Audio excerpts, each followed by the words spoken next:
তুলে ধরতে চাই যে তথ্য হয়তো আপনাদের কাছে পৌঁছায়নি, কারণ বাংলাদেশের মিডিয়া এখনো সম্পূর্ণভাবে ইউনুসের নিয়ন্ত্রণে আছে।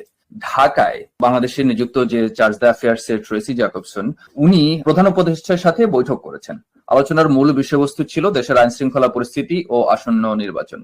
আমরা জানতে পেরেছি ওই বৈঠকে আওয়ামী লীগকে নির্বাচন অন্তর্ভুক্ত করার বিষয়টি আলোচনায় এসেছে, কিন্তু এই গুরুত্বপূর্ণ তথ্য বাংলাদেশের নিয়ন্ত্রিত যে মিডিয়া সেটা আমরা প্রকাশ পেতে দেখিনি। এমত অবস্থায় দ্য ভয়েস নামে আমেরিকার একটা সংবাদপত্রের সাংবাদিক দস্তগীর জাহাঙ্গীর মার্কিন যুক্তরাষ্ট্রের পররাষ্ট্র দপ্তরের সাথে যোগাযোগ করেছেন আজ সকালে।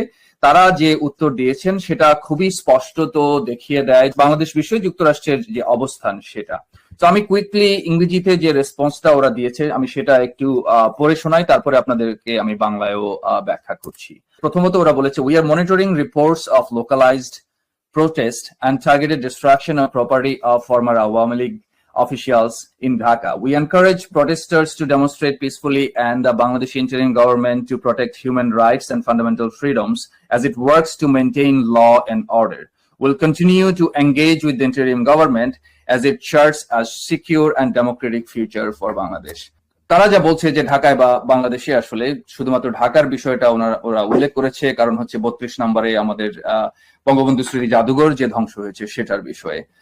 তো বলছে যে এরা এটা পর্যবেক্ষণ করছে, তারা শান্তিপূর্ণ আন্দোলনের আহ্বান যেমন জানাচ্ছে, যেটা মাননীয় প্রধানমন্ত্রী শেখ হাসিনার আহ্বানে যে আন্দোলন চলছে, এবং একই সাথে এরা স্মরণ করিয়ে দিচ্ছে যে অন্তর্বর্তী সরকারকে মানবাধিকার রক্ষার যে দায়িত্ব সেটা স্মরণ করিয়ে দিচ্ছে, এবং তারা একই সাথে